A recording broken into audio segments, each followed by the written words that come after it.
And welcome to this regular meeting of the Del Rio City Council. Can I have roll call, please? Councilmember Uwe, Present. Councilmember Halleck, Here. Councilmember Ragsdale Cronin, Here. Councilmember Shirley, Here. Mayor Donaldson. Here. I also want to point out that our city attorney couldn't be with us today in person, but we have him on the phone down there, so our city attorney is right there at the end. Just wanted to let folks know that. Please join me in the pledge of allegiance.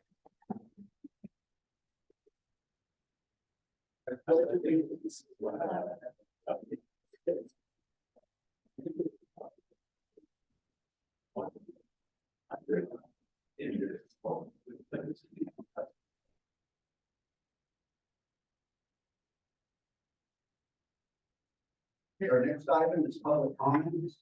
General public comment must deal with matters subject to the jurisdiction of the city and the council that are not on the agenda.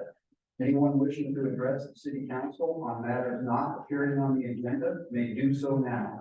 There's a 3-minute time limit for each speaker. No action will be taken on matters brought up under this item, and all comments are referred to staff. Council Mayor, Susan Ragsdale Cronin did not be here. She asked me to read this report. So, dear City Council and staff, I'm Susan Ragsdale Cronin writing this letter, and Gary Krieger is reading it tonight, which I so appreciate. First, I would like to thank the Del Rio Police Department for their response to my complaints of vehicles running the Carlton stop sign coming down from Seaside, usually around 7:20 in the morning. I'm sure these drivers are late for work or some other commitment and doing their best to be on time. I've seen many cars, trucks, and vans below this stop sign at my perception of over 40 miles per hour. What concerns me the most about this situation is that the stop sign may give walkers, bikers, and car drivers the perception that it is safe to cross when it may not be. Gary Krieger also let me know that there are similar challenges on Portola and Quindale. I've advocated for speed bumps at this intersection, one per stop sign, for over 15 years. This would alleviate the need for the police to use their valuable time for surveillance. Plymouth has speed bumps. I think they may be called speed cushions, so I'm not quite sure why this hasn't been implemented. My feeling is that this would solve the problem quickly and 24/7. With the bike path going in soon and young riders using this section, I would love to see some speed calming measures put in place before someone gets hurt. A car hurtling down the road at 40 miles per hour will not be able to stop if a young rider makes a mistake and turns into the road. I also feel that this would give extra protection to dog walkers as there are no sidewalks on that section of the road. You can hear a car bottom out if they are going too fast, and that would probably slow them down enough to prevent a fatality. I would love to think that this community is proactive and doesn't wait for an accident to implement safety measures. I've talked with many of the police that sit at the corner of Carlton. They have all been in favor of speed cushions. One former Seaside police officer has said it helps significantly on Plymouth. I'm looking forward to a permanent solution. Thank you for your consideration. Susan, Ragsdale Cronin. I'll get 2 seconds. I'll just back up. Susan said about the Plymouth. I walk constantly, pretty much 4 or 5 times a week, often with my dogs, and I haven't noticed that you use the daily cushions in and doesn't really bother the car. I ride it as well. It doesn't really bother the car. So anyway, that was for Susan. Thank you. All right, thank you.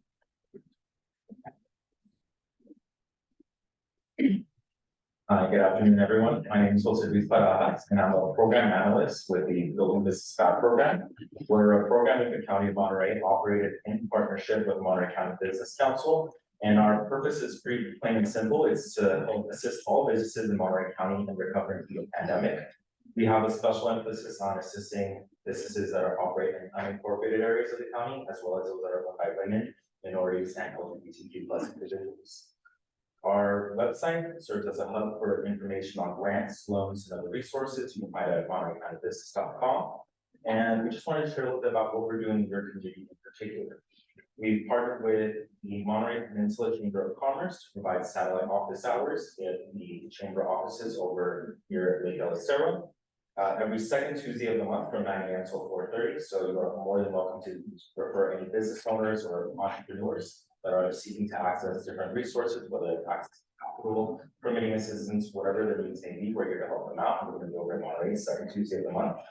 We also do direct business outreach. So we partner with certain cities and economic development teams, and we'll do business walls, going business to business, asking business owners, what are your needs? How can we better support you? And sharing information on different resources that are available, whether that be a current grant program or a loan program, to share that information with them then and there. And we also do satellite office hours in other locations throughout the county. Currently, we operate out of Pablo, Soledad, and King City with our main office space and facilities. That being said, we'll just close off with inviting you all to our upcoming workshop. It's going to be over at the Pacific Road Chamber of Commerce. It's Thursday, 11 a.m. till 12 p.m. It's going to be digital marketing for small businesses. We partnered up with Digital Net to provide this workshop, and it's going to be available in English and Spanish, as well as both in person and online. So no excuses for not joining us. Additionally, all of our workshops are recorded and they're posted on our YouTube channel and our website. So you can find them after the fact as well. Thank you. Thank you.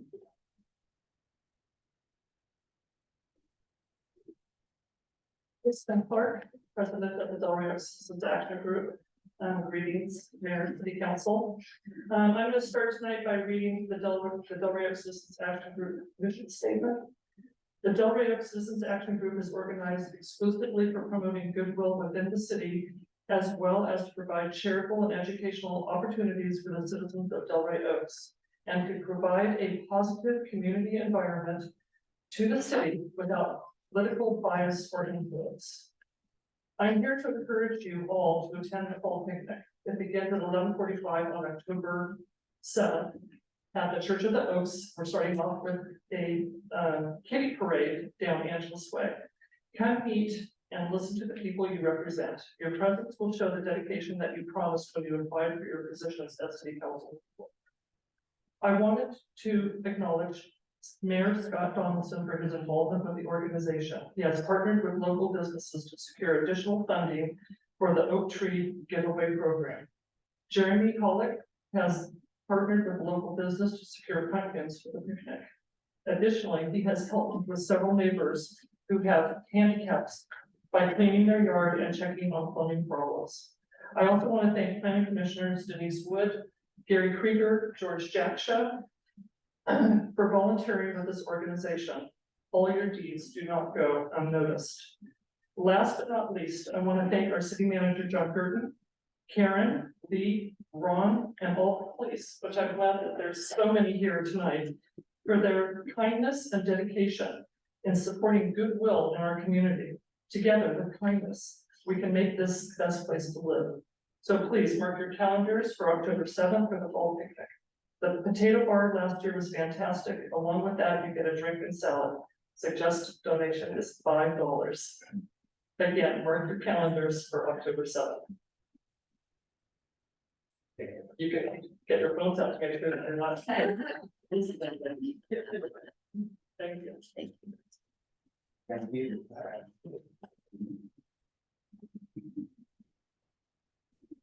Good evening, I'm Anne Hamadi, I'm Bertola.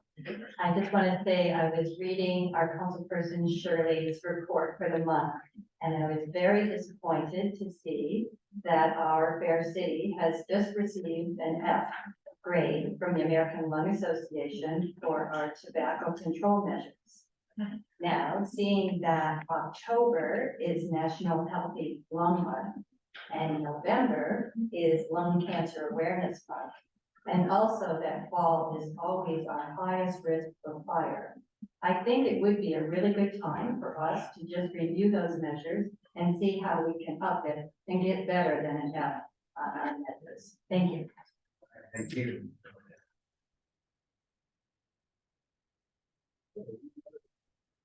Public comment. Seeing none, public comment is now closed. I'm very happy to present our next item, which is a proclamation honoring two longtime Del Rio residents, Tony and Joan Ferrante. I was contacted by Jenny McAdams earlier in this month. She's a former city council member for the city of Pacific Grove, and she's also the granddaughter of Tony and Joan. And she asked if there was any way that we could recognize their 70th wedding anniversary. And of course, I thought that would be a great idea. So the city pulled together a proclamation honoring that great anniversary, and I'm looking to see if they might be online. Unfortunately, they couldn't be with us here today. And I'm seeing that they're not looking on remotely as well. So they'll get to see it once the recording is out. But with that, I'd like to read the following proclamation. Whereas Tony and Joan Ferrante were married at San Carlos Church in Monterey, California on November 22nd, 1953, and are now celebrating their 70th wedding anniversary.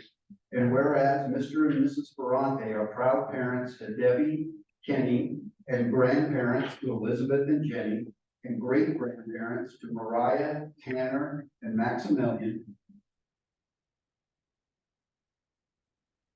Second. And whereas in addition to providing for their family a legacy of wit, wisdom, and love, Tony and Joan are dedicated volunteers for the Monterey Italian Catholic Federation and other organizations close to their hearts. And whereas their life together has been one of service to family, friends, and community, we are pleased to join with their many good friends and relatives in extending our best wishes on this happy anniversary. In witness, therefore, the city of Delray Oaks extends to Mr. and Mrs. Ferrante and their family, on behalf of our community, our sincere congratulations on the 70th anniversary and our best wishes for many years of health and happiness ahead. Signed, Scott Donaldson, Mayor.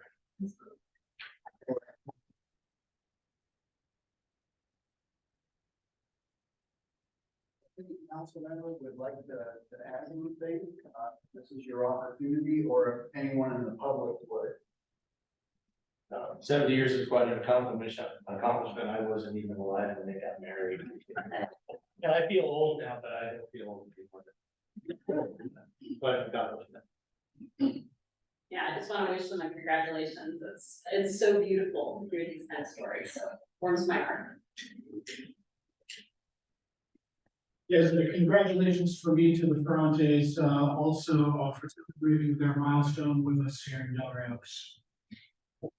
And for Tony and Joan, thank you for really like our Christian role models, and you're all an inspiration to us all. Happy anniversary. Thank you. All right, are there any comments or anyone would like to talk from the public? Okay. Seeing none, once again, congratulations to Tony and Joan. And I'll move on to the next item, which is a presentation.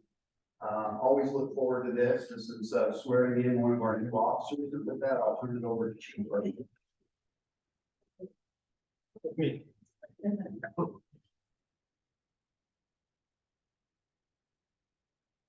Thank everybody for coming. As the mayor said, these are always fun. In law enforcement, especially nowadays, it's hard to keep a full staff. It really is, and we feel like we both stumbled upon each other in a very good way. We think Justin's going to work out really well for us. So Justin's a local kid, born in Salinas High graduate. He went to Hartnell College and got an AS in criminal justice in 2015. And soon after that, where did you graduate high school in 2015? Let me look at my notes. Yes, 2015. Hartnell College, 2021. He finished the police academy just last year. Spent a little bit of time with Monterey PD, and then decided to come over to the friendlier confines of Delray. I want to thank his parents for being here. His mom, Elaine, and his sister, Jasmine, come to spend time with us. So Justin's an FTO right now. It's probably, what, week 5, 6, week 6. That's our training that we gotta get through before we're allowed to get behind the wheel by ourselves. We're super happy with his progression, real nice kid. And again, we're lucky to have him here. So Justin, let's do this. Are you ready? Put my glasses on. Go ahead and raise your right hand. I, Justin Tang, I, Justin Tang, do solemnly swear do solemnly swear that I will support and defend that I will support and defend the Constitution of the United States the Constitution of the United States and the Constitution of the State of California and the Constitution of the State of California against all enemies, against all enemies, foreign and domestic, foreign and domestic, and that I will bear true faith and that I will bear true faith and allegiance and allegiance to the Constitution of the United States to the Constitution of the United States and the Constitution of the State of California, and the Constitution of the State of California, and that I take this obligation freely and that I take this obligation freely without any mental reservation without any mental reservation or purpose of evasion, or purpose of evasion, and that I will well that I will well and faithfully and faithfully discharge the duties discharge the duties upon which I'm about to enter. upon which I'm about to enter.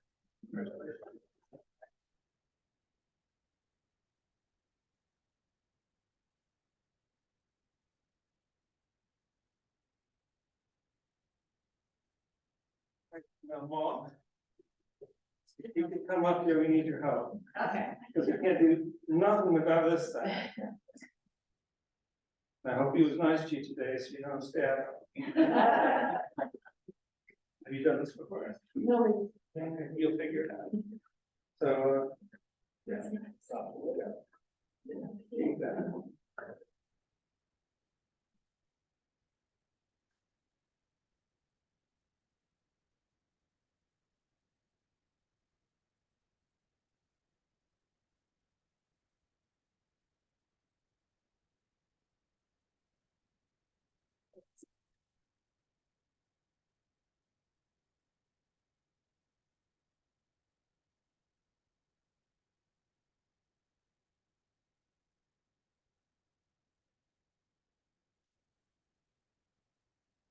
Officer Payne, congratulations. Thank you. And welcome to the community. I know that the community is really excited to get to know you, and I know you in turn will be looking forward to meeting members of the community.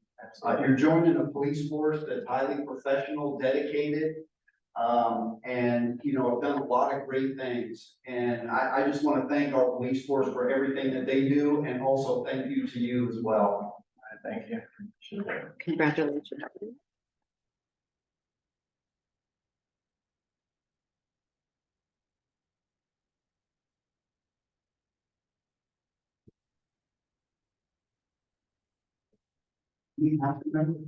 I'll start with Councilman Rouse. Thank you, Mayor Donaldson. Mayor Donaldson couldn't have said it better, and I would just like to extend my congratulations and welcome to the police force to our community as well, Officer Tang. Sir Tan, you're not just joining our police department in our beloved city, but you're also becoming a guardian of our city. And thank you for really for taking this role, and I appreciate you for being with us. Welcome to Del Reyes. Thank you. Congratulations. Congratulations, welcome to the community and welcome to the force. Absolutely. Thank you for choosing us, Officer Tang. Congratulations. We're happy to have you. All right, I'll open it up to public comment if there's someone who would like to come up and say something. Okay, seeing none, I'll close public comment. Was there things that you mentioned or that you'd like to add? Actually, I just wanted to ask the chief to go out. First of all, I love seeing you in the office. Justin, great, it's been great, and looking forward to a great future with you. Chief, do we have another announcement? We do. One of our more shy officers, Roger Guzman, today, I promoted him from acting commander to commander. Roger's been with us 5 years. He spent the majority of his career with LAPD, comes with a lot of experience. He's a hard worker. We are very lucky to have him. Talk him into coming up here and standing with me in front of you guys, I'll do that. We'll see. But, yeah, it's good news. Thank you. Okay, I'll move on to the next item, which is the consent agenda. Are there any items on consent that any council member would like to pull? Yeah, I'd like to pull item 6C1. Are there any items from the public that you would like to pull? Okay, seeing none, so I'll take it back to item 6C1, which is to approve the updated city clerk job description. The only reason I pulled this is, and hopefully I don't embarrass Karen, but our city clerk position has always been the city manager. And this is really a big deal in a lot of ways, that we have identified Karen to be our city clerk. She's been here almost 20 years. And she has put in not only a lot of time and work, but she's also been to a lot of training, a lot of classes. She's very close to getting her notary public certification, and she's also going to work towards getting the city clerk certification. And all of this goes toward the amount of trust and confidence that we have in her. And I just wanted to say it's well deserved. So that was the reason I pulled that item. If any council member would like to add anything, to your opportunity. Thank you, Mayor Donaldson. I definitely would like to take the opportunity and express more of the same. Karen, I absolutely loved interacting with you. Sometimes I come up to City Hall just to get a lifesaver and hang out with Karen. And John too.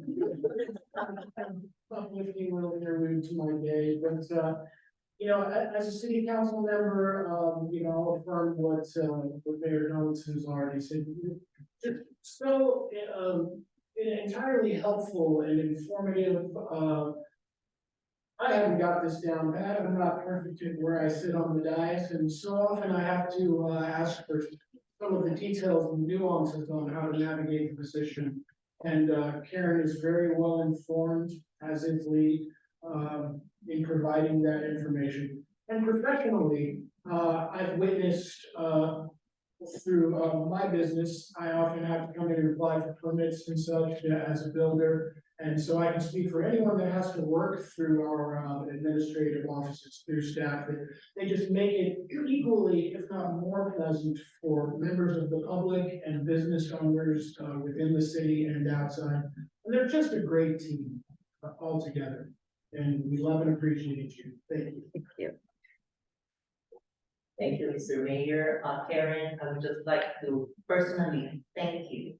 We love you. I know you've been receiving emails from me, and then you're very, very, very strong in really like replying, and you're the kindest of soul here in the city hall. So you're like the mother of our city hall. So thank you from the bottom of my heart. So for enduring us, like your evolutions with us. Yeah, thank you so much. Yeah.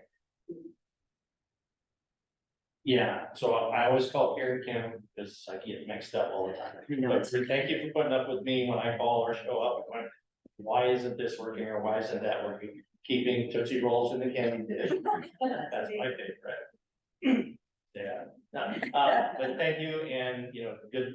We welcome you to take on some new duties and maybe help us move things forward in the city. But it's a great job, and love seeing you here again. Thank you. Karen, I just really, really want to thank you. I want you to know how much I admire you you've been here for a long time and you're still willing to increase your skills and your knowledge and go forward with these certificates. You need to get it. I know it's not easy when you work full time and then you do that too. It's a lot. And so you are moving into the position you've always deserved. And so you've worked really, really hard. I want you to know that we see that. And I appreciate the fact that you're gonna be moving into this role officially. I think you do a lot of it already. Thank you very much for your dedication to us, Del Rios. Thanks. All right, I'll open it up to members of the public if someone would like to say something. All five.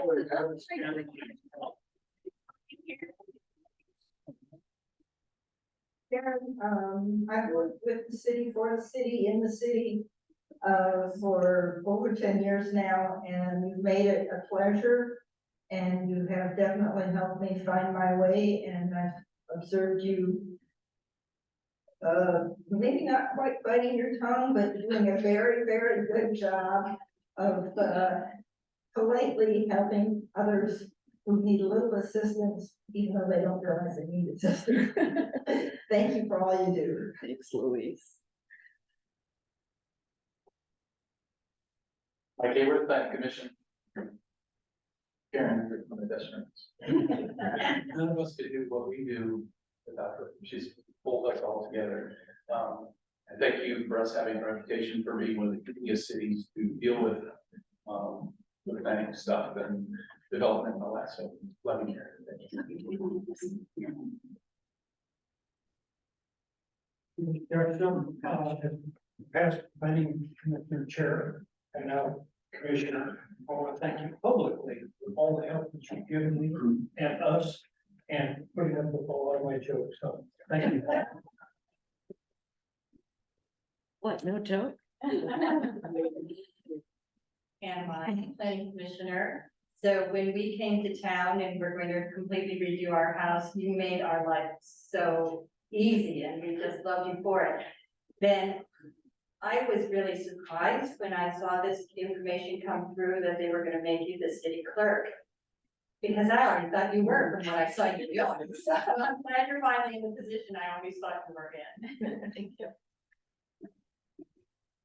Your planning commission and same thing. Everything everybody said is totally true and the last 20 years. And you have always been that calm, steady, force in through it all. It wasn't unnoticed. It was very appreciated. No joke. I'm completely up with all the people that have applied for permits and whatnot, because you're very graceful with all of that. And that's really appreciated from the planning commission. Del Rios, please. Karen is a workmate, but she's more of a friend. We talk as much about life as we do about work. It's important to have people like that in your life. And so my wife and I so much like spending time with Karen and Martin. They're good people. I love her to death. She knows that. You deserve it. Thank you. Can I say something? Thank you for inviting me to join you here. You really have no idea how important it is to me, how grateful I am. You've been so patient with me. I know that training people's a very hard thing to do, and you've really been amazing. Anyway, I really love working here with all of you, but I wouldn't have been able to do it without so much patience and direction. But I look forward to learning more and picking up more so she can do more too. And that's important to me as well. So thank you. Okay. So I was just as surprised as you were to find out that. Like that, a few months right before I realized that apparently I was the clerk. So this is my item, and I'm going to presume to speak on behalf of all the former city managers, going back to the 80s, I think, is when it got bumped into the city manager title. I'm going to assume, like me, none of us actually performed as the city clerk, other than Signing stuff. Karen, Kim Carvalho, and all of their predecessors. Those are the people who did the work that people in my team have to benefit from and basically just sign our name to their work. So this is long overdue. This is recognition that needed to be done a long time ago, probably for Kim too. I didn't have the pleasure of reading, but I've heard a lot about. And Karen is our work sister, not our work mother. Thank you. Yes.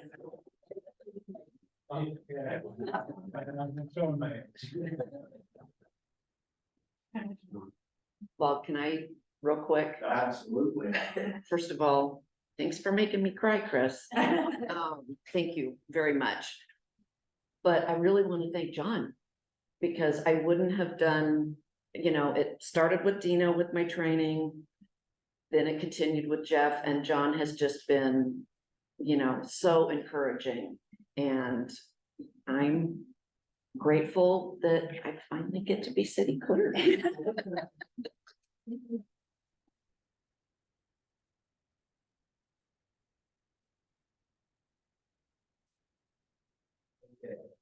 Moving on to the next item, old business, item number 8 is, Motion. oh, I'm sorry, yep, I got carried away. Do I have a second? Okay, all in favor? Yes, any other public comment on the other items? Okay, seeing none, all in favor, say aye. Okay, motion passes. Now we'll move on to the next item, old business, which is the housing update, or housing element update from Denise Duffy and Associates. Denise, I'll turn it over to you.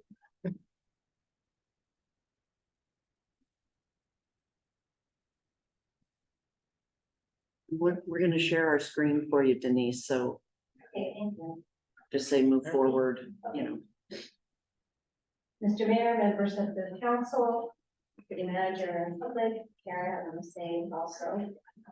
Too afraid to get up earlier. And working with you over the last decades together has been a phenomenal experience, and people don't realize that you're not on the city clerk, but you're the planning department. And that's just amazing that everything else you do is working with the public. So thank you, and thank you for the time. thanks, Denise. So tonight, I have a short presentation and staff report, basically updating where we are at the status for the housing. As we all know, this process is very important for all jurisdictions in Monterey County and the Amite region. And we are luckily moving forward as expeditiously as we can, and also with as much public outreach as we can. So that's our goal. And I'll just go ahead and fast forward. There's an item in the staff report, so basically it's a progress report of here's where we are in the 5th and 6th cycle. And I want to just do a little quick recap and also emphasize what's changed since last time we were here, because there's been a number of different products out. It's been yes, it's been a lot of work. I had a stack of reports that we did since March and in December, but I just didn't want to lift them, and bring them. But anyway, tonight we're going to do a quick update of where we are. Talk about the programs that were developed and talked about after receiving comments on the main draft, and tell you where we are with the EIR public reviews. Just quickly to go through and available for any questions, of course. Go ahead, Nick. Thanks. So we have, I think what everyone realizes that the regional housing needs allocation is defined by AMBAG, and it's defined for 5th cycle and 6th cycle. We're in the 6th cycle right now, and we're still finishing up our 5th cycle. And so the combined units for to provide adequate area for creation of affordable housing is 270, 86 in 5th, with the shortfall from 4th. And then 184 for 6th cycle. And so this is, if everybody's going through this process of all the jurisdictions, we basically look at the community housing needs and resources, look at the profile of the city. We list availability of housing sites, where our inventory, we have a number of meetings already about this, so I don't want to go over it. And talk about our constraints, what's keeping us from providing housing. Talk about really an important list of how we've done our past programs, and very importantly, the affirmatively fair, further fair housing, which is a new requirement for 6th cycle. fair housing analysis, our goals and our health programs. Focusing on that tonight. And community engagement is a key element of that, so that the HCB Housing and Community Development Estate wants to see us and ensure that we are constantly doing a touchstone for the community. So we have had a number of meetings to date. We actually got started on the 6th cycle with the approval of the contract on the end of March. We've had joint meetings with PC, with the Planning Commission and Council, a number of public workshops. We've completed our tribal consultation, the notice of preparation for the environmental document. We've had different meetings with HCD as well as a field trip with HCD. I think it's been very important. We have gotten them to complete their review of the 5th cycle with an informative email and that says basically don't change things to adopt the 5th cycle, which is very helpful from their standpoint. That's what they prefer to do. And then we have also been able to complete the housing element for the 6th cycle. We completed the 3rd, we submitted what we call a public local draft for 30 days. We received comments on those after 30 days, met with the planning commission, talked about those comments, made the changes based on what we thought would be the most appropriate input from the planning commissioners. And submitted the 6th cycle housing element to HCD. I think we're the first jurisdiction in Monterey County. And where we are right now is the EIR has also been prepared for 5th cycle as EIR, and then also for 6th cycle cumulative analysis. So looking at both. So we have you can go ahead. That's so the planning commission, we went to the planning commission after the 30-day review of the local review, and then we made the revisions prior to submittal HCD. Okay. We had 2 comment letters, and I think one member of the public actually attended the meeting on the review of the 6th cycle housing elements. The 2 comment letters, one was Monterey School District and one was from Landwatch. And we published those letters on the website and also included them in the planning commission packet. And then after planning commission review, revised that HCD review draft and submitted that on July 20th for their required 90-day review.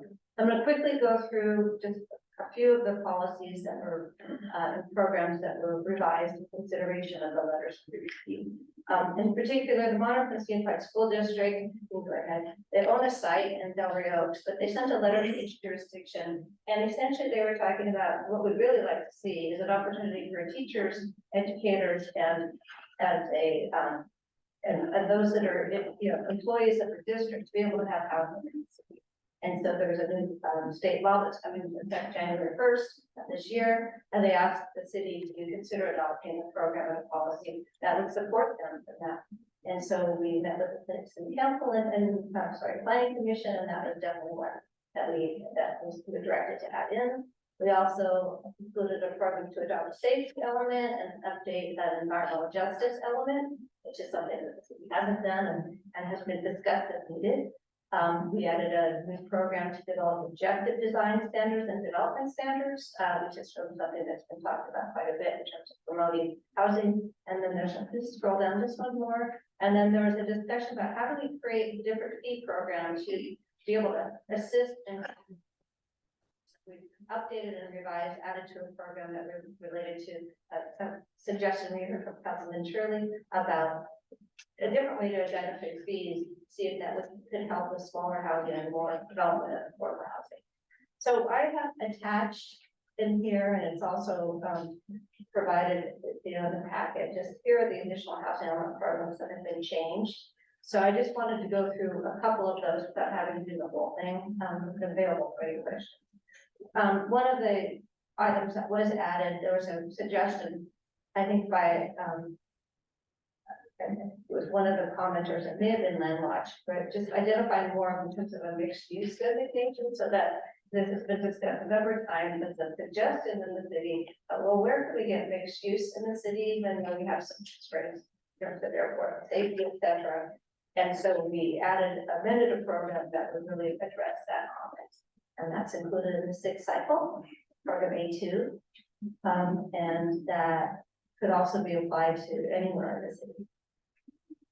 Next. And then we amended the inclusionary housing, and affordable housing flash requirements. There was a comment by Landwatch that, you know, what are you really asking the city to do? And there's also comments from the planning commission and the previous hearings about our meetings about, well, you know, we don't really understand what it is. So let's basically, rather than saying we're gonna do something, let's study it first and come up with a program. And then we have two various methods to address the requirement for affordable housing through a development agreement or inclusionary housing ordinance. So let the city decide what the most appropriate one it would be, so that, you know, really you're trying to create affordable housing. How do you do that best? And next. And then adding, this is the program that was added for the preferential program for housing for teachers and local educators. And it's specific to AB 2295. And it's directly in response to the Modern Hudson Unified School District request.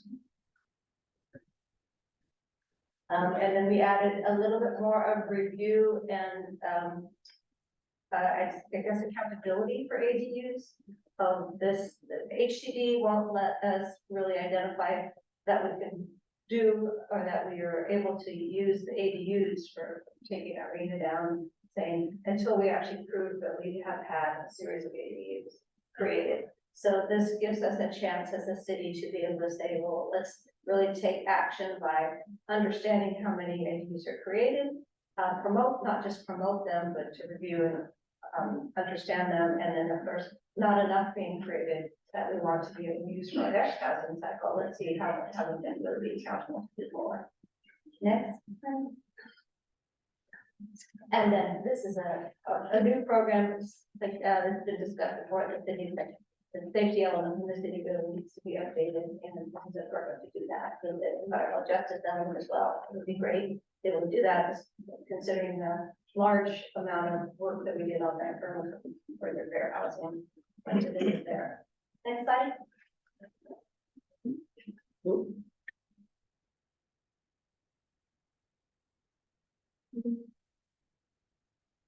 I'm fine with skipping. Okay. I think this is just really another one that Landwatch really talked about. Well, what about SB 35? You know, what other elements can you provide that would be promoting fair housing and shortage of housing? So we added this additional program to address one of their comments. And the next slide. And then affirmative and further fair housing, HCD has a number of different requirements of how to address that. But one of the major elements is they want us to show how in our housing element and really in the history of the city and the background of the city, how are we melding what we've learned with fair housing processes and the standards and the history that this city's had, to be able to show we're going to create something different, do something different as we move forward. And so this is really amending to be more responsive to HCD requirements. It's a whole list of. And then I just wanted to give you a brief update. The draft DIR, another large document, went out for 45-day public review period. On August 14th, I'm so happy. 45 days. And then all of these housing element updates and EIRs, all the background documentation are published on the city's website. And Karen is very good about walking you through if there's any question about coming forward and, you know, finding where things are located. You know, email us or email Karen, and we're happy to walk that. Our next steps, I know if there's any question, we're getting the public comment period closing on September 28th. We are going to come before you for consideration of, you know, how is this rezoning overlay going to work? And a special meeting on September 19th. There'll be a few meetings in between that for a second reading on October 24th for the rezoning. And then we at the same time, very shortly thereafter, the HCD 90-day review period is over. And we will be getting comments from HCD in the first, you know, guinea pig of the area jurisdictions. We're sure to get a number of comments. And then we will come back with revisions on the 6th cycle in meetings in December and November, December. So. Thank you. Thank you, Denise. I'll bring it to the council for any questions or discussion. Councilmember Howard. Thank you, Mayor Donaldson. Really no questions at this time, just to thank you again for helping navigate the city through this very complex process in such expedient fashion. We will look forward to seeing you at our joint city council and planning commission meeting on the 19th of next month. Thank you very much.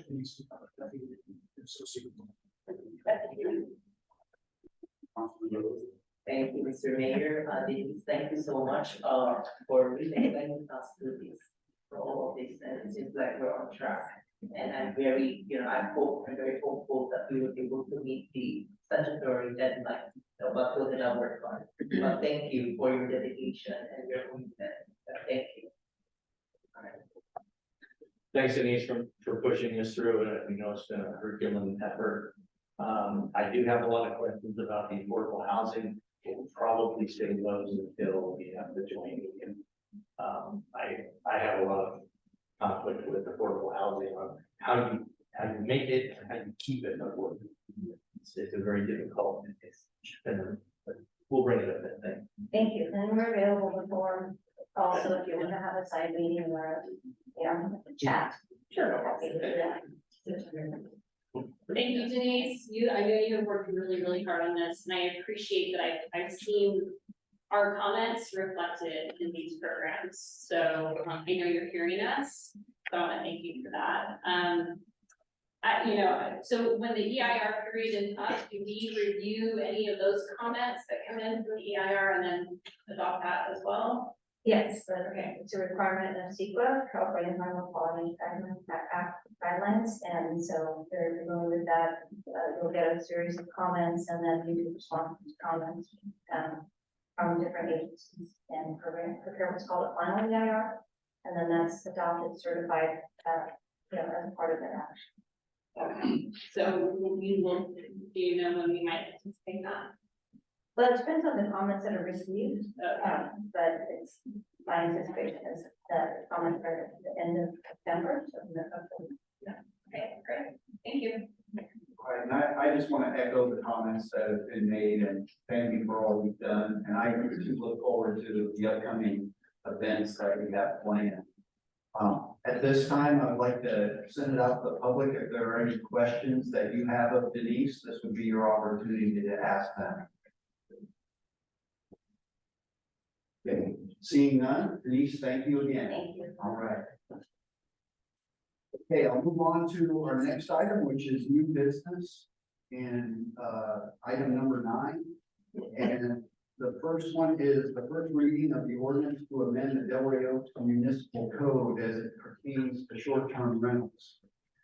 Before I send it over to the city manager, I just want to let you know that I received a lot of feedback from residents concerning short-term rentals and the concern about the proliferation of them in the city.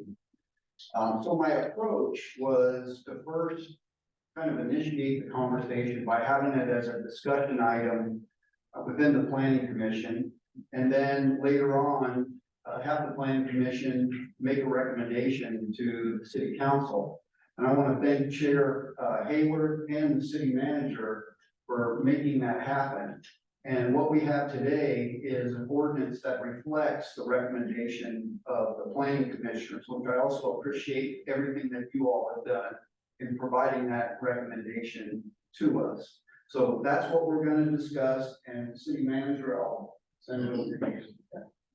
Thank you, Mayor. So first I'd like to echo what the mayor said. I have 6 of your planning commissioners here tonight. Out of the 7 of them, that's how dedicated they are. Is Denise, actually Denise is on the Zoom also, so you have all 7 still here. Denise is there. Yeah, Denise is watching. So that's their dedication to this community and getting the job done. As the mayor said, taking this to the planning commission was very helpful. Got good input from all of you, good input from the community, and so it makes for a better product coming to the council for consideration.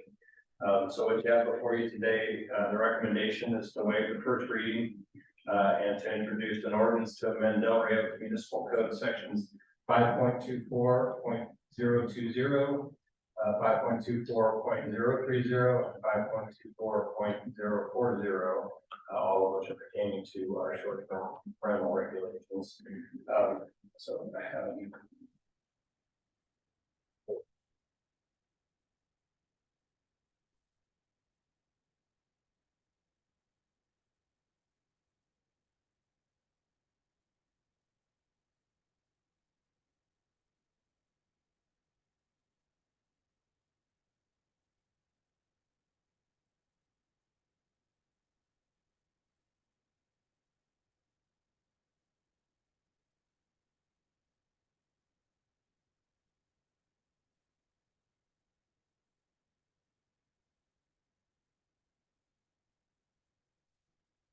make the switch.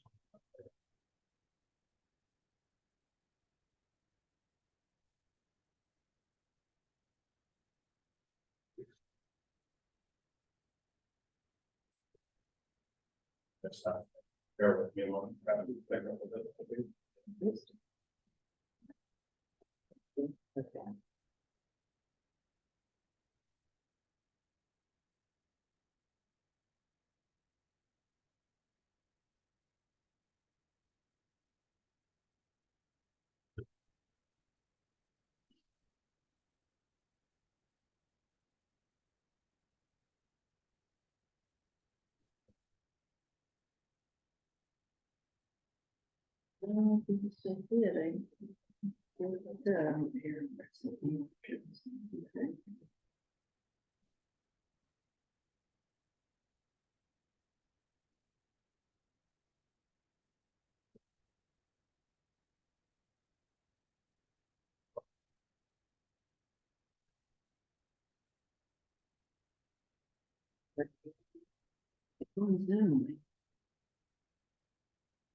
We gotta figure it out. Yeah, you'll have to make it multiple. You think? Okay, That's try that. We do it in class. Okay.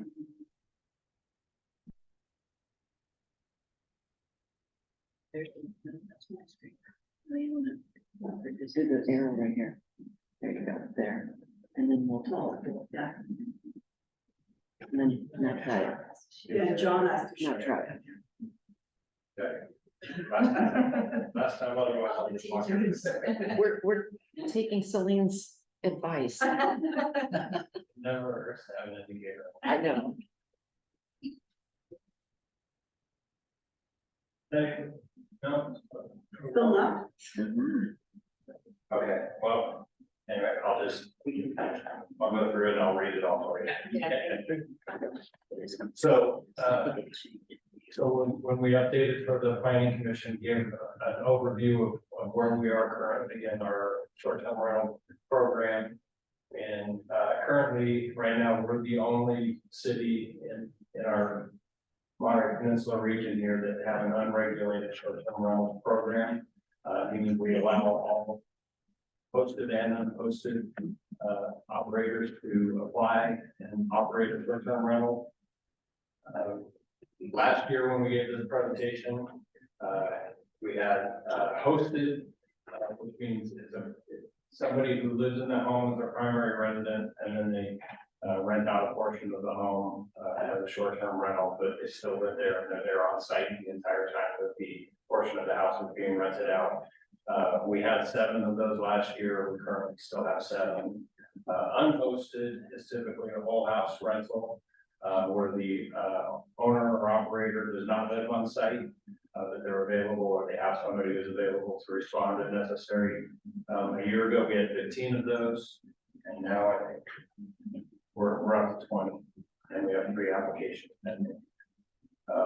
So when we brought this discussion, we want to balance community character, impact on the community, impact on our housing, availability, understanding that in California, we're no different here in Del Rey Oaks or in Monterey Peninsula, we have a housing crisis. And so we don't want to offer up too many of our housing opportunities as vacation stays, because that negatively impacts the housing crisis, doesn't help us get out of the situation that we're in. But the other side of that is that we have tight revenue streams, and this is a solid revenue source. It's become a solid revenue source for the city, while other revenue sources like cannabis taxes have gone down. This has gone up, and has helped kind of fill the gap there. Last year, just for example, we had $157,000 in TOT revenue from short-term rentals, which is not insignificant. It's a pretty large jump up from what we've seen in the past, and we're expecting to continue to see that. So we have $190,000 budgeted in the current year's budget. As I mentioned, we're the only ones currently completely unregulated. Monterey, Pacific Road, all ban all short-term rentals. Marina bans all unhosted, and Sand City also prohibits unhosted, but they allow hosted. And Seaside is similar to us. They allow hosted and unhosted, but they've capped their unhosted at 90. And that was an arbitrary decision. We talked a lot about that with the planning commission, that there is no real science to how we come up with a cap. If jurisdictions and agencies do want to cap the number of unhosted short-term rentals, doing research of how other cities do it around the state, it seems like best practice is considered to be around 1% to 5% of available housing units in the city. It depends on the type of city that you're in, what your community makeup is.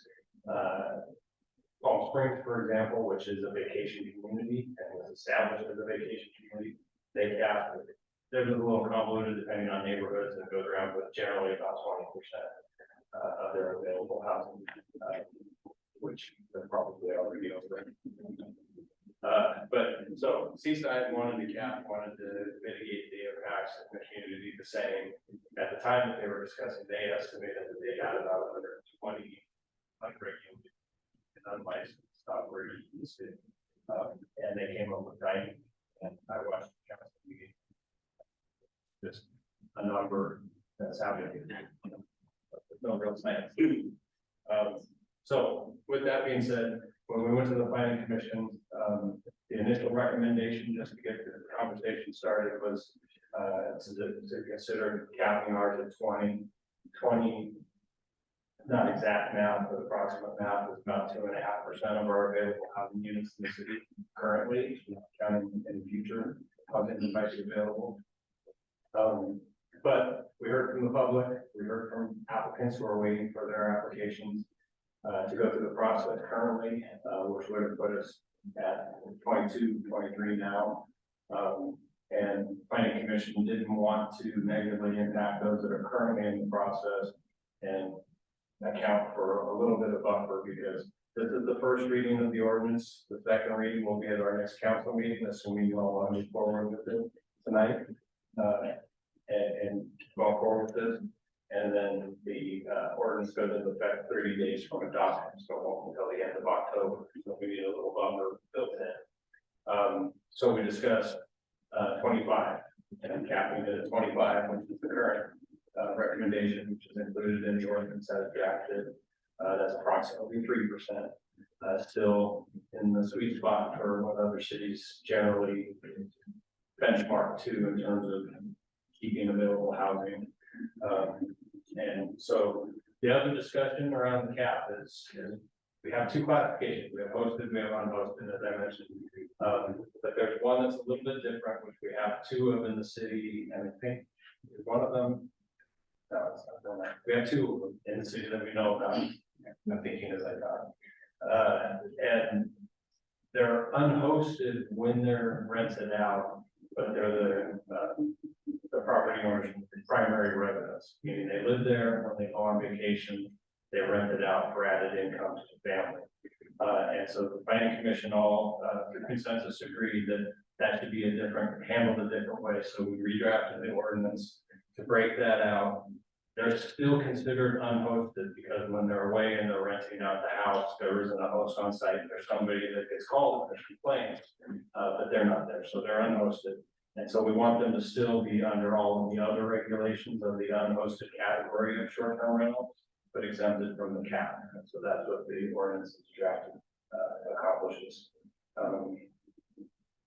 There was discussion about, should we limit the number of days that folks are allowed to rent out their house, their primary residence in that fashion? And we discussed, from a staff standpoint, we have limited resources here. And right now we don't have the capability. Well, we as staff don't believe that we have the capability. It would be an administrative burden to start tracking things at that level and keeping track of how many times a property owner's gone on vacation and for how many days and that kind of thing. It's just be an administrative burden. There are and maybe tools out there, software tools that we can look at. Commissioner Gensel was nice enough to share one with me.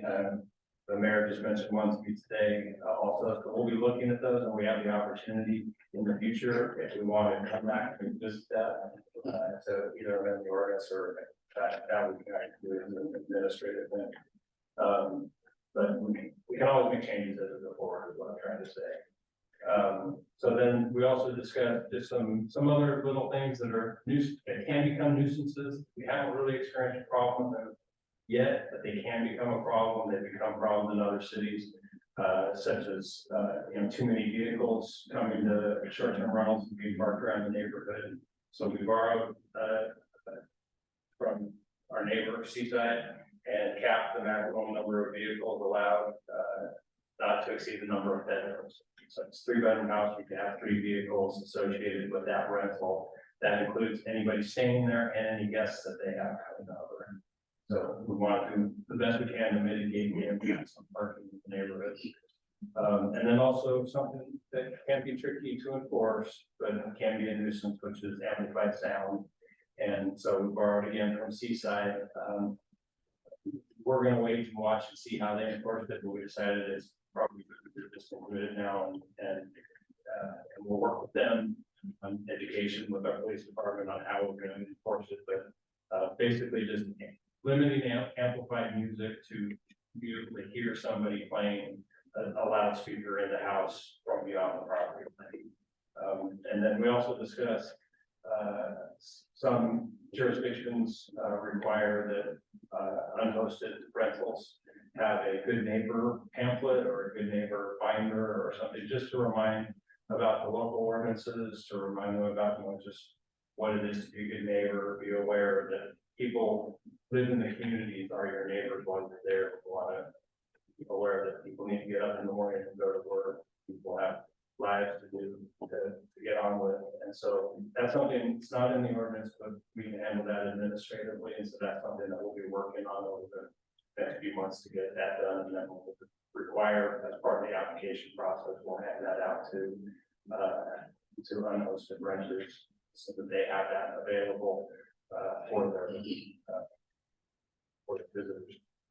Most of them already provide something like that because it's good business practice to provide pamphlets, explain the way it costs, tell people where to eat, tell people where to go visit the aquarium, that kind of stuff.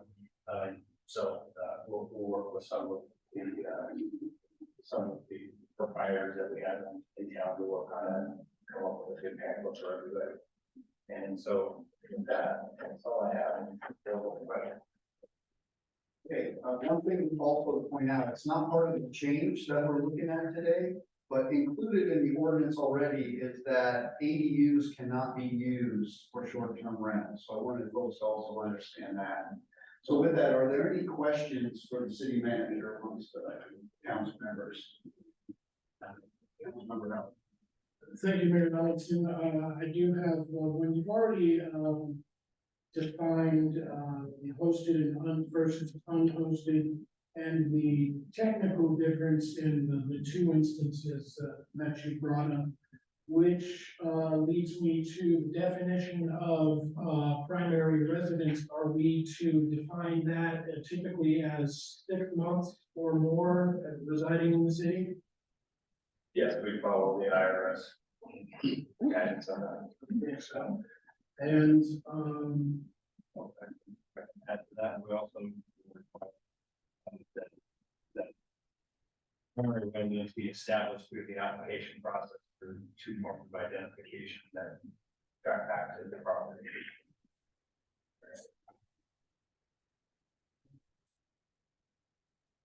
those were the only questions I have. Thank you. Okay, Councilmember Wu. Thank you, Mr. Mayor, Mr. Burton, thank you for the presentation and also the extensive research that you have done, especially from what other jurisdictions have been doing. I just have a question, regarding the fact, if what we just read, we just probably better, both a percentage or a number. What happens when the rate of housing availability will increase in the future? How will this staff be affected?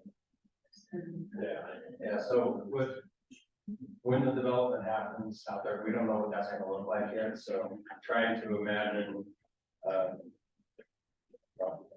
the future and trying to create a law, create an ordinance that envisions that future was a little difficult. And we did discuss at the planning commission about if we did a percentage would include any future housing. But then, we're discussing with some of you, we're discussing with the commissioners. I think it's better to wait until the future comes and then we can adjust to that and adapt to that as it happens. My concern personally is that if we put a percentage, then that doesn't differentiate between Del Rios as it currently exists and then the future Del Rios. We don't know what the housing makeup out there is going to be and what kind of restrictions, especially when about affordable housing. We're not going to envision affordable housing being offered under short-term rentals, so that'll shrink the availability. And if we did a percentage, like say 3%, there's nothing to stop all 3% of those units then being in what would be this neighborhood now.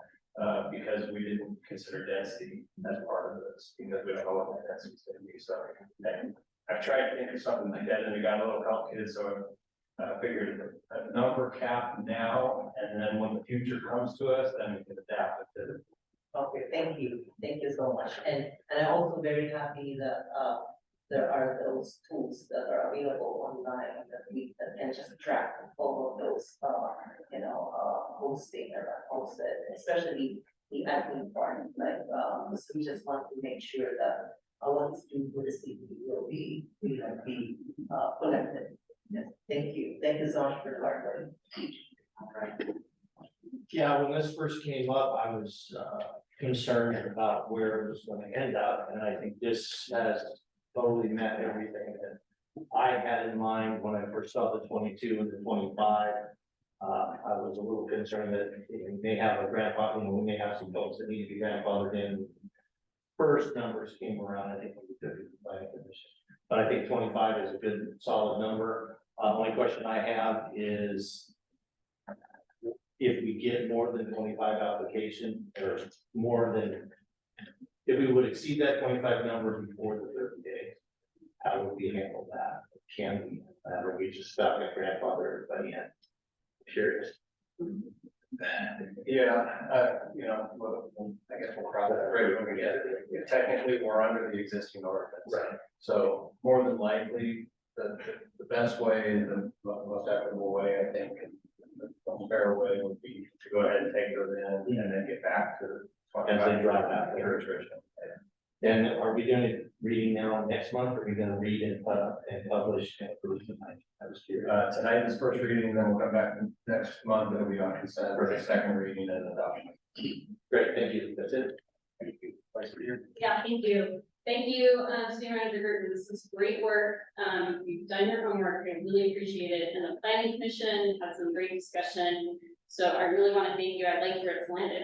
I have a logistical question, which I'm not sure if this language belongs in the ordinance at all. Maybe this is just part of your application, that if I am a unhosted licensed STR, and let's say my year is up, and I forget to renew, and there's someone on that wait list the next day who wants to jump in, do I get a grace period? Do I get a phone call? Like, what's the process of dropping someone who has a license that maybe has expired and then picking up someone on the wait list?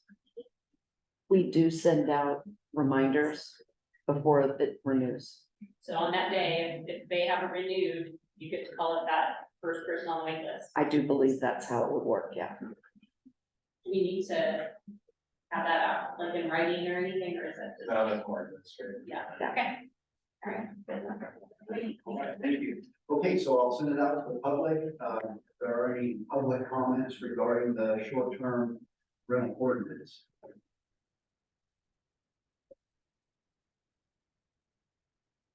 Good evening. My name is Sean McDonald. I'm a Marina resident, but over the last 3 years, my wife and I have gone into a lot of debt to getting 2 homes in Del Rio, sitting here 2 permits currently operating. And I want to voice support for the ordinance. I think it's a common sense approach. And, you know, protects the incursion of many vacation rentals in the area, as we've attempted to work, you know, toward buying a couple of homes in the area. Was incredibly competitive because everybody else was trying to do vacation rentals. And so this will allow other people to continue to buy homes that want to live in the community. And I think that makes a lot of sense. The only maybe addition I would add to the ordinance as it is maybe some sort of evidence of use as a vacation rental during that period. One of the concerns that I've heard here today and in planning commission is could there be in the next 30 days many people coming to apply for it and then not actually using it and holding spots?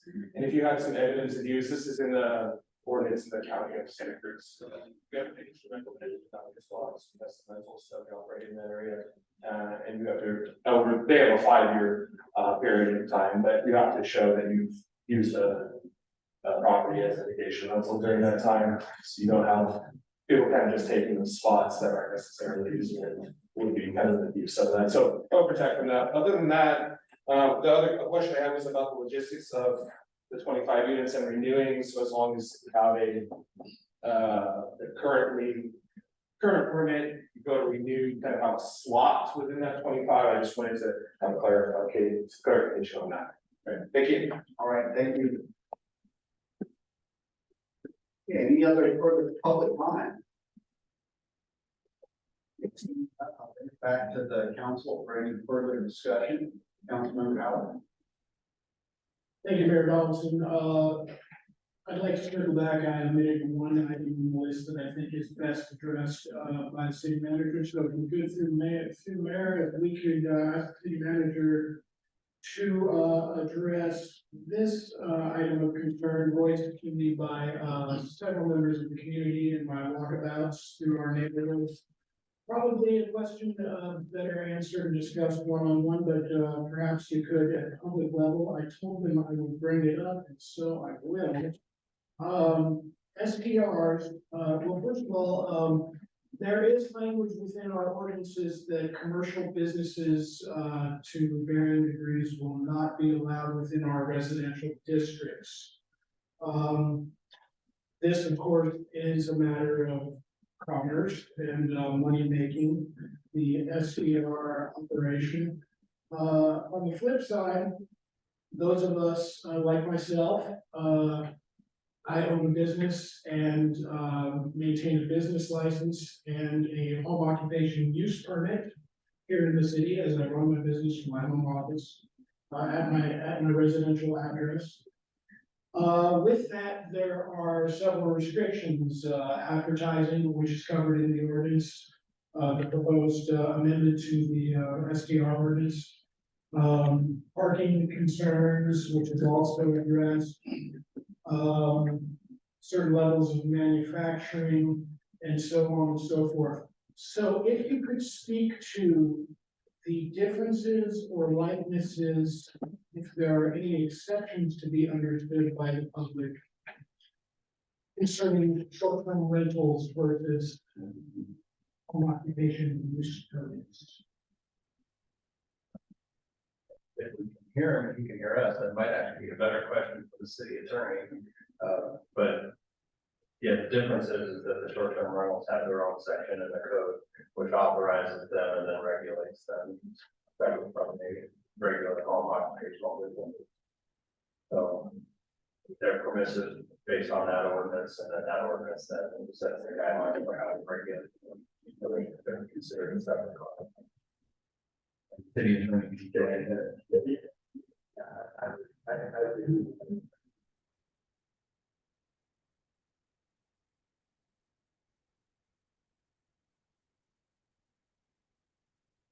He agrees with what you said. The attorney was for. Well, then, thank you to the city attorney, Lorca, and city manager Gordon for clarifying that for this matter. We appreciate that. May I continue? Absolutely.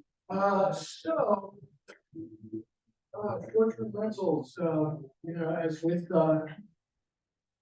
with any issue in consideration in policy making from the dais here, first and foremost, as a neighbor, a member of the community, I often have to look at these issues through different lenses from several different perspectives at times.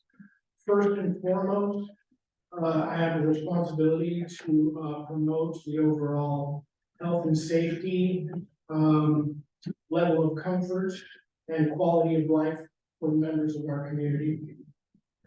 Secondly, and I'll just keep it to two for the sake of tonight's discussion on the amendments of this ordinance, is I also have a fiscal responsibility to the city, and not coincidentally, the two are closely related more often than not.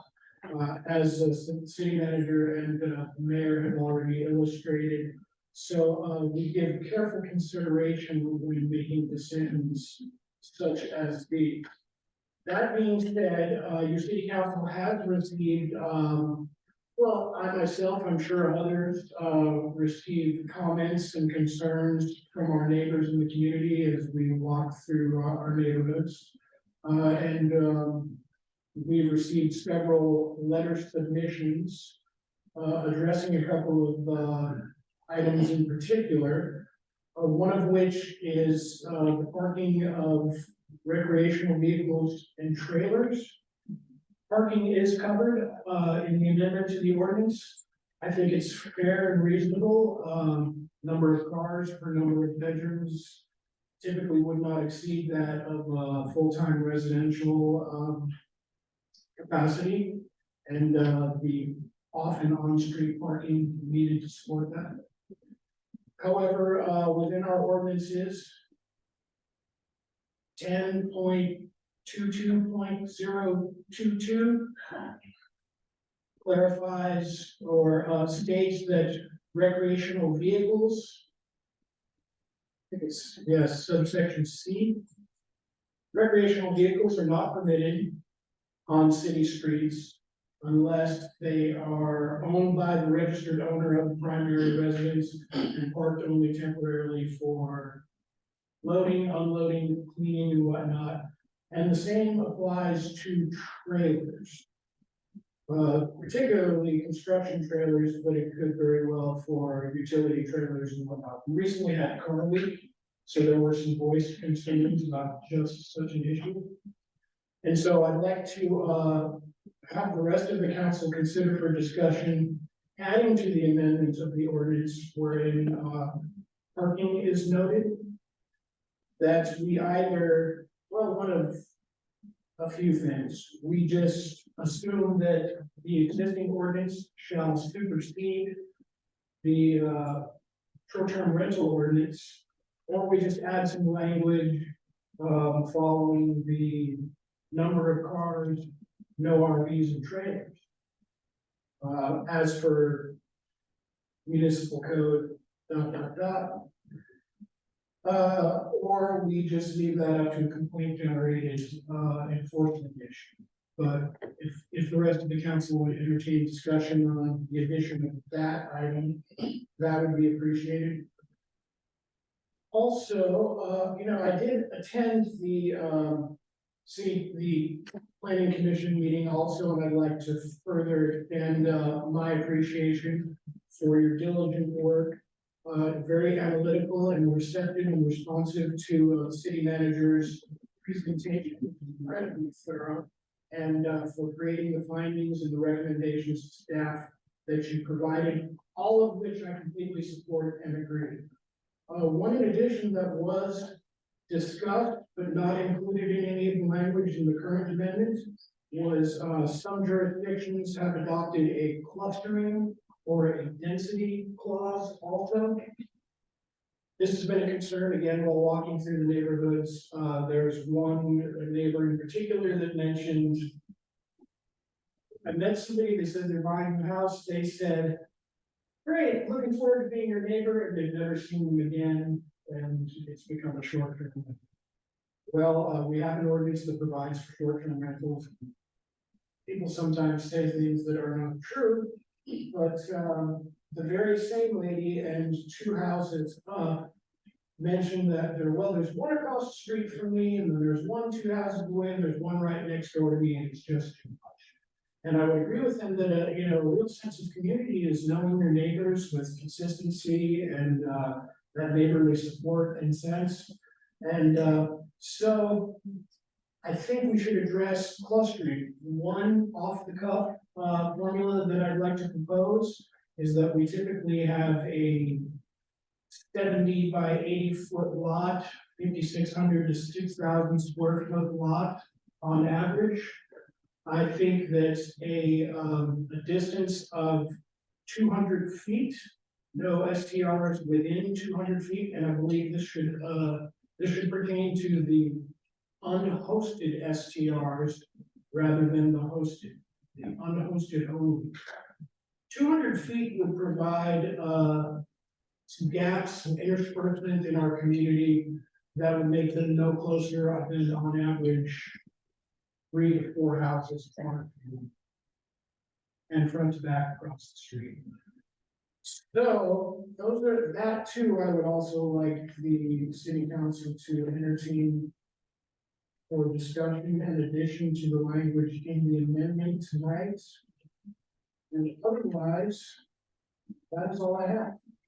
Thank you, Mr. Mayor. Okay, thank you, Councilmember Wu. Thank you, Mr. Mayor. This is just a beautiful thing that happened, from our city hall staff and also with the collaboration with our planning commissioners, and also implement here to our, council.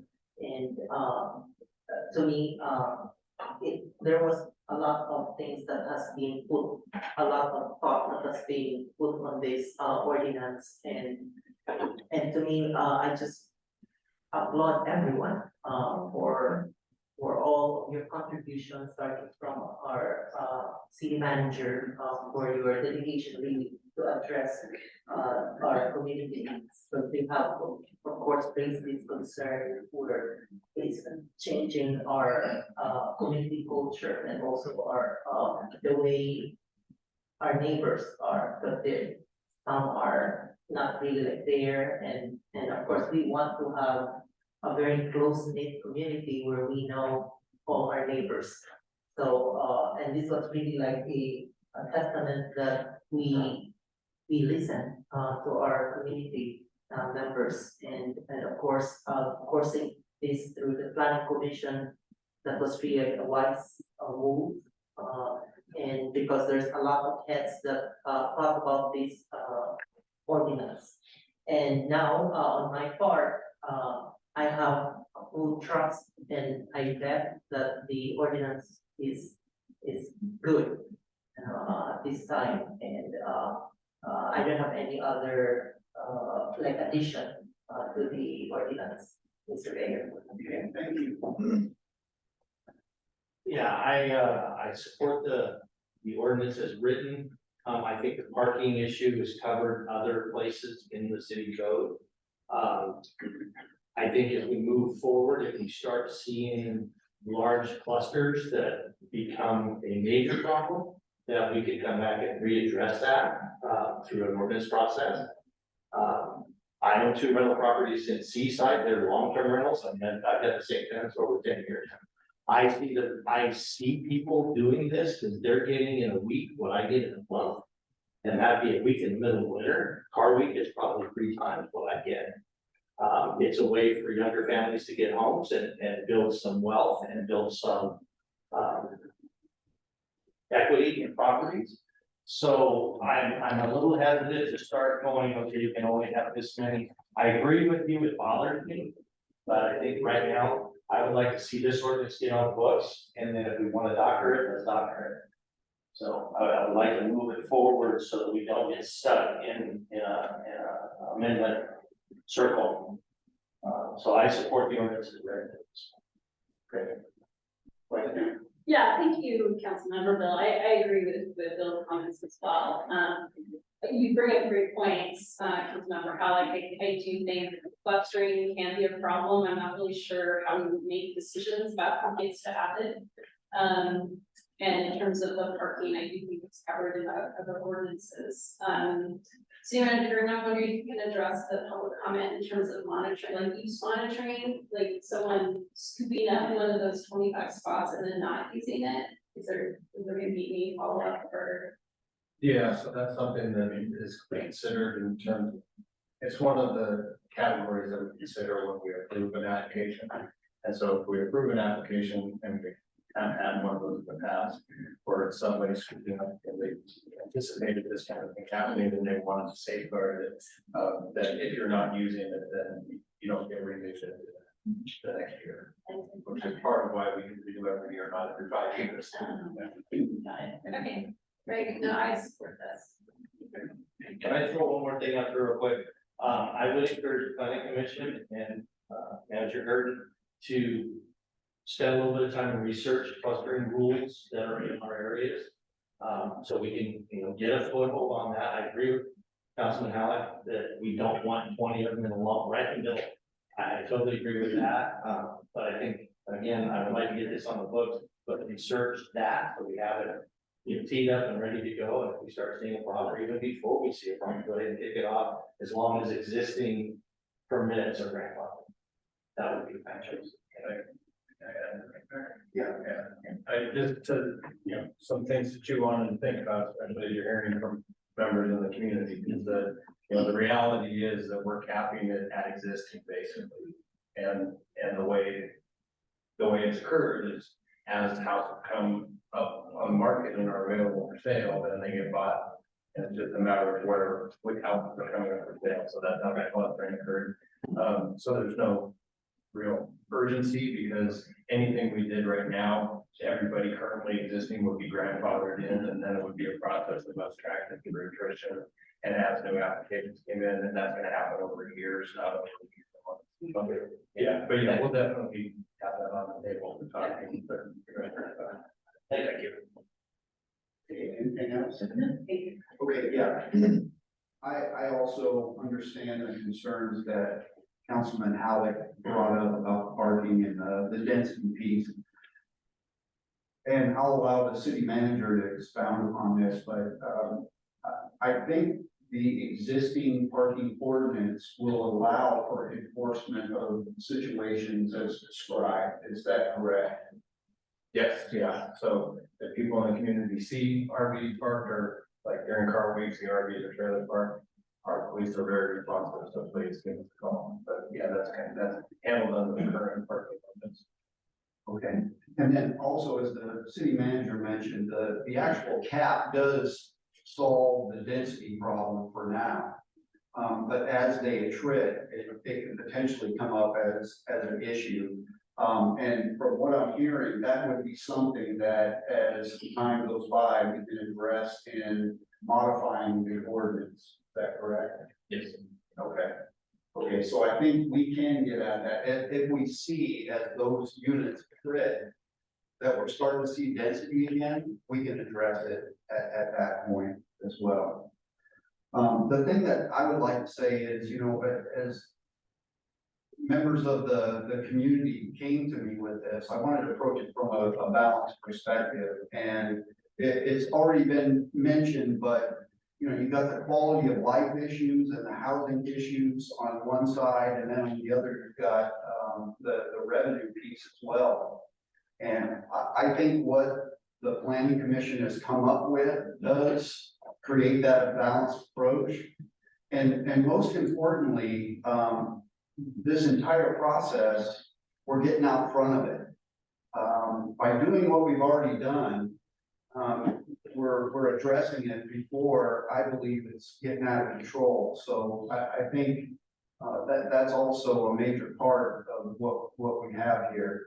I agree with my fellow council members that the work of the planning commission to come up with the recommendation that they did is very solid. I agree with that recommendation. And because of that, I'll be supporting this ordinance. So any other comments or questions from the council? Okay, I'll accept the motion. I'll make a motion to approve the first reading of the ordinance. Okay, Second. okay, it's been seconded. All in favor, say aye. Aye. Okay, no one opposed, passes unanimously.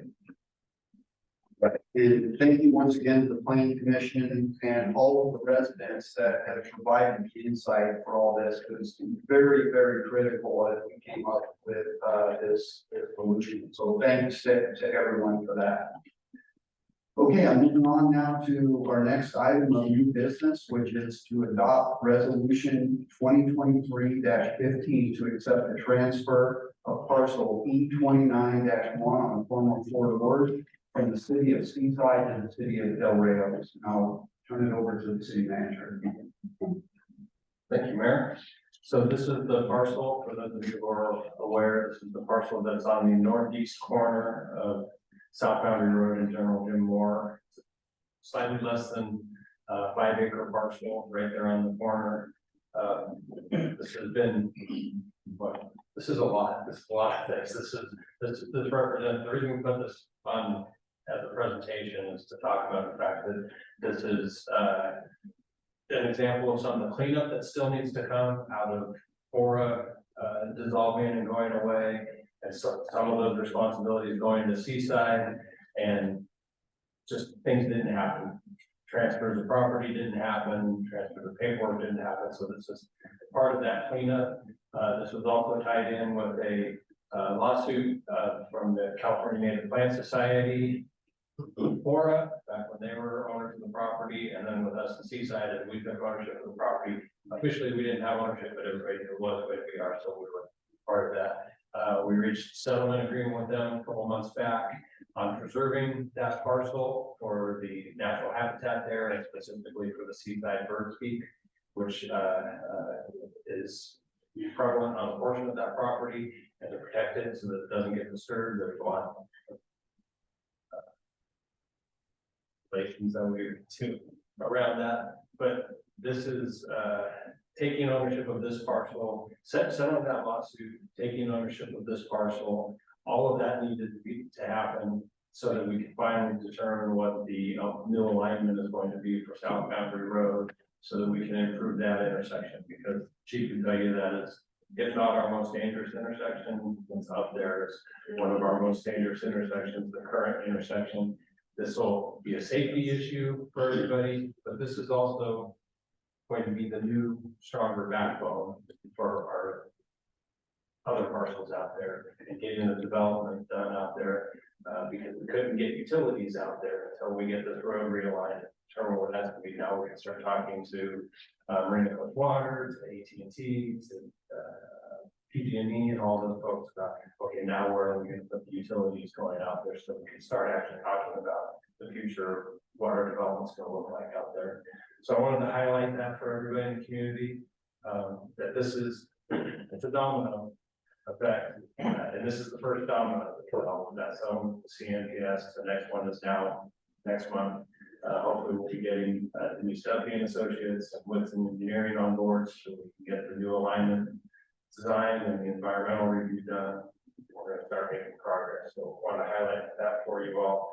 But this is a really simple thing. This is something we can do about 15 years ago. And now we're finally doing it. We're taking ownership of that parcel, and it's gonna be preserved in perpetuity. And we'll have signage out there so everybody can see, and it'll be great. So with that, I'm going to very much. Okay, Councilmember Howell, any questions? Thank you, Mr. Mayor. No questions. I have no questions to Mr. Mayor. Okay. Thank you. No question. I have no questions, but I just want to thank City Manager and Attorney Lorca for your work. I know that this was, you put in a lot of effort, a lot of people put in a lot of effort, but that's not really happy. This is what we're at.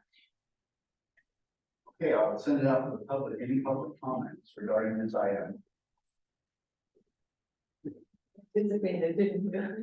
Thank you, Mayor Donaldson, members of the city council, city manager Burton, and new city clerk. Karen. And Alex Lorca, city attorney out there in Zoomland. It has been a very long process, and on behalf of the California Native Society, my name is Vicki Neff, representing the Monterey Bay chapter. And we want to thank you for taking this formal step to acquire the property, working with the city of Seaside as a successor agency of Fora, and literally just formalizing the acquisition. And you are now the owners of that parcel, so congratulations. We do look forward to working with you on the next steps, signing and reporting the settlement agreement has been signed, but reporting that now it can be done. And I just want to note that the resolution you have before you mentioned authorizing the city manager to sign quit claim. We didn't see that quit claim deed in the agenda packet, but we assume it's probably okay. I'm sure Attorney Lorca will handle that properly.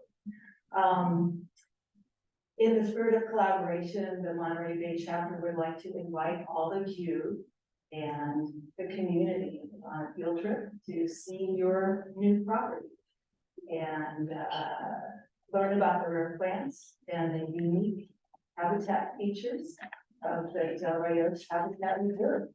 It used to be called CNPS Plant Reserve 1 North, but now it's the Del Reyes Habitat Reserve, which is awesome. So we'll work together to figure out how best to make the field trip happen, when and how, but we'd like to extend that invitation. Thank you.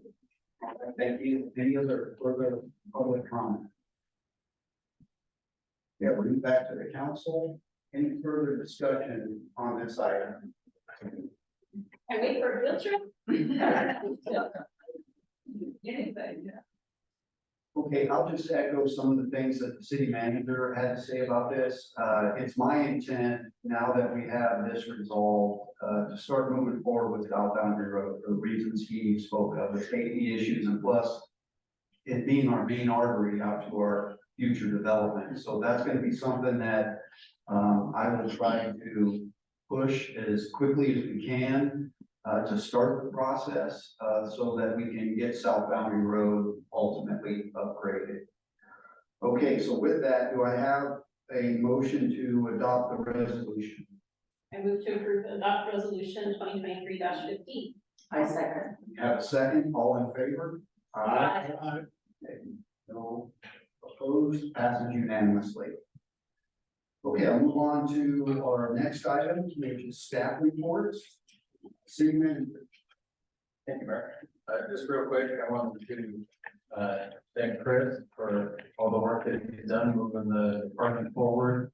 And we got to meet one of our newest officer and hear about our shy commander, who's too busy working, solving crimes. I'm sure you all saw him introduce the excellent work that our police department just did in solving a crime. Well, two things for me today. So yesterday I played with a couple of our officers and with Ron Pucci, our public works director, who played in a charity tournament put on by the Sheriff's Deputies Benefit Association to raise funds. And so we played in a golf tournament yesterday, and it was all cops. And the talk of the tournament was our police department and that crime that they solved, because They all said, all the captains, all the chiefs were there in their departments. That's the kind of thing that comes in and just gets put on somebody's desk, and in a few weeks they pick it up and then they start moving on it. And we solved it the same day. Yeah, same day. Doesn't happen, except here. So thank you. And then second thing, I got to work in my office today with the door open and watch the happiest people I've ever seen come in to collect their stuff that has been stolen. Just a couple of days after it was stolen, and all of them unanimously said they had no expectation of ever seeing it again. So they did. That's great. And then just a couple other exciting things for me. Some reason exciting things for Ron, but I don't think it's dawned on him that he just bought himself a lot of work. But we found out a few weeks ago, we were successful in getting the CAL FIRE grant. It's a little over $319,000 for wildfire fuels reduction. So that we'll start to see that taking place after we go to bid and get somebody all along Via Verde and then all along Work Memorial. And so that'll help make our neighborhood safer from wildfire, but also our neighboring jurisdictions in the city of Monterey and the airport. So they're happy that we got this grant as well. And then we also heard, thanks to the work of Chris and Karen and Ron and Leaky, we're putting together our application for FEMA funding for storm-related damage. We've heard that we've been approved. Not sure exactly what that means yet, because we don't know what details on how much funding and which projects that is, but we put in for key projects like Rosita Road, when you come down the hill and you see it starting to slump into the creek. That was related to storm damage. And along Via Verde, the curve is folding over and that's causing erosion on the hillside coming down to the park. We don't know yet. Hopefully in September, I can give you all the details of what that funding looks like, maybe by October. But thank you, Chris and Karen and Ron, if you're listening, for all that hard work to get that. And then we're all gonna have to support one because you got a ton of work to do this year. Thank you. All right, council reports are located in the packet as well as any correspondence. Our next item is closed session pertaining to a liability claim pursuant to Government Code 54-961 and also a public employee performance evaluation as it pertains to the city manager. But before we adjourn to our closed session, is there any public comment pertaining to the closed session items? Mayor, may I? Yes. This is in regards to City Manager Gerton's evaluation. John is a leader that appreciates all of us and encourages us to go through training and better ourselves. He has kept the motivation going since Dino and Jeff's departure and is the perfect fit for our small staff and the city. We are all very lucky that John is our city manager, and we look forward to many years working for him. Thank you. Yeah. Any other comments?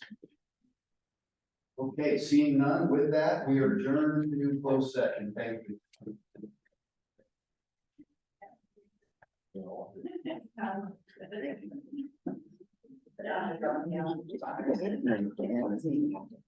Here.